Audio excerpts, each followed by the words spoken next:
ఏమిటో కిలో బియ్యం వారం రోజులు కూడా రావట్లేదు అనుకుంటున్నాను. ఇదా విషయం? ఇంకెప్పుడైనా వడ్ల కింద బయట కనపడిందో నీకు 4 రోజులు ఫుడ్ కట్టు అన్నట్టు కూర ఏం చేశావు? వండటానికి ఏమి లేవు. ఏం లేకపోవడం ఏంటి? పోయిన నెలనే కదా 1/2 కిలో దొండకాయలు కొనుక్కొచ్చాను, అప్పుడే అయిపోయాయా? రోజుకో కాయ చొప్పున పులిసెట్టుకొచ్చాను. ఇంకా ఎక్కడుంటాయి? సర్లే, బయటికి వెళ్ళి నేను కూర పట్టుకొస్తాను. ఈ లోపల నువ్వు అన్నం వండు. ఇదిగో గంజి పారపోస్తావేమో, దాచిపెట్టు. కాస్త ఉప్పేసుకుంటే భోజనానికి ముందు సూపులా తాగొచ్చు.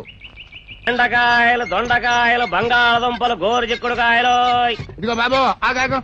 రండి బాబు రండి, మంచి బోని బేరం. వంకాయలు ఎలా? కేజీ 4 రూపాయలండి. ఇచ్చే మాట చెప్పయ్యా, 5 కిలోలు తీసుకుంటాను. 3.30 చేసుకోండి. పుచ్చులు ఎక్కువగా ఉన్నాయే. బంగాళదుంపల రేట్ ఎంతో? కిలో 6 రూపాయలండి. అలా కాదు గానీ ఇంకో మాట చెప్పు. ఎన్ని కేజీలు కావాలండి మనకి? రేటు నచ్చితే 5 కిలోలు తీసుకుంటా. 5.5 చేసుకోండి. అలాగైతే అరే అలా పడేస్తారేంటండి? పుచ్చులయ్యా. పుచ్చులు కదండి బాబు, అవి మచ్చలు. పుచ్చులకి మత్తలకి తేడా తెలియదు అనుకుంటున్నావా? సర్లే, బెండకాయలు ఎంత? 4 రూపాయలండి. అయినా మరీ ఎంత ముదురు తెచ్చావే? అవి ముదురు పెట్టండి బాబు, లేత లౌజులైతేను. లౌజులో కౌజులో మాకు తెలియదు అనుకుంటున్నావా? మిరపకాయలు ఎలా చేసావు? 1/2 కిలో 4 రూపాయలండి. అబ్బా తిరమే.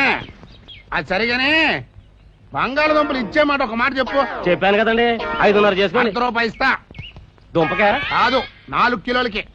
4 కిలోలు ₹1. ఏది పేసి తిప్పుకో. నీ అబ్బా బేరం పొద్దున్నే దరిద్ర పోని 4 కిలోలు ₹1 అంట. ఎప్పుడైనా